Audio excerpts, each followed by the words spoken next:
Hello guys! Welcome back to my vlog. So for today's video nga mga kabosing, ang pag-uusapan natin ngayon ay ang kakatapos lang na preliminary competition at sino nga ba ang matunog na pwedeng makasungkit ng corona bilang isang Miss Global 2025 mga kabosing. Ento muna tayo.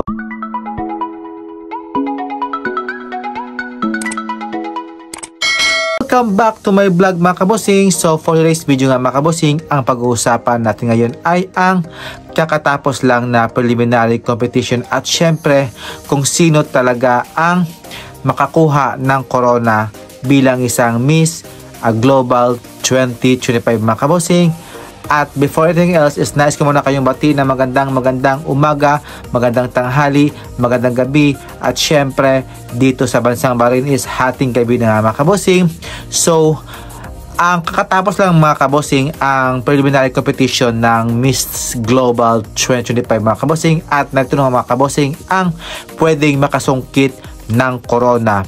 Let's begin with Thailand mga kabosing na kung saan home base pa ito mga kabosing at syempre home court mga kabosing ng Thailand mga kabosing ang Miss Global 2025 mga kabosing at sila na nga mga kabosing ang pwedeng makakuha ng corona na si Thailand, si Malaysia mga kabosing na very Latina mga kabosing yung kanyang face, andyan din po si Indonesia na hindi rin pa talaga magpapakabog mga kabosing when it comes sa performance at syempre andyan na din si Colombia na sobrang ganda din nito mga kabosing at yung katawan niya very curves mga kabosing at si Kenya mga kabosing lumalaban dito mga kabosing sa paseksihan at syempre when it comes naman sa pagandahan andyan din ang bansang Venezuela na kayang makipagsabayan din mga kabosing at andyan din si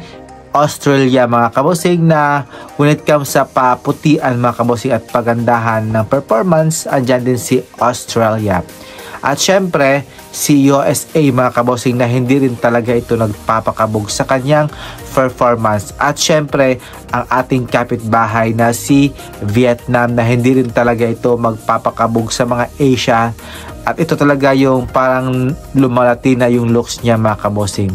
At syempre ang ating pambato na si Philippines na andyan din talaga at hindi rin talaga ito nagpapakabog when it comes sa mga kapitbahay mga kabosing na andyan talaga na when it comes sa face value and sobrang ganda rin ito mga kabosing ating pambato ng Pilipinas. At syempre yung taga Puerto Rico na grabe mga kabosing yung ganda talaga ni Puerto Rico na hindi mo talaga rin ito ichapwera, mali mo mag back to back sila mga kabosing.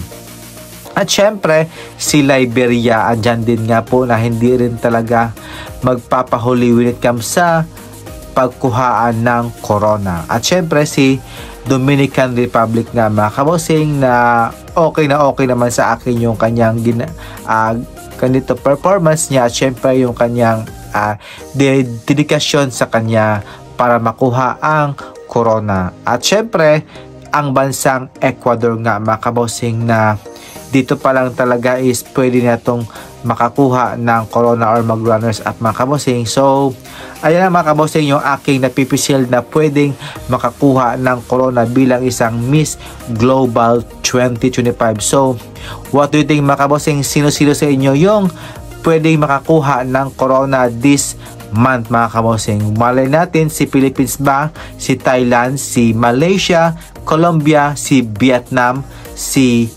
Venezuela, USA, syempre si Puerto Rico, Dominican Republic at Kenya mga kabosing. So Ecuador pa mga kabosing. So maraming salamat at thank you for watching mga kabosing and see you in my next vlog. Bye bye, keep safe po, bye bye.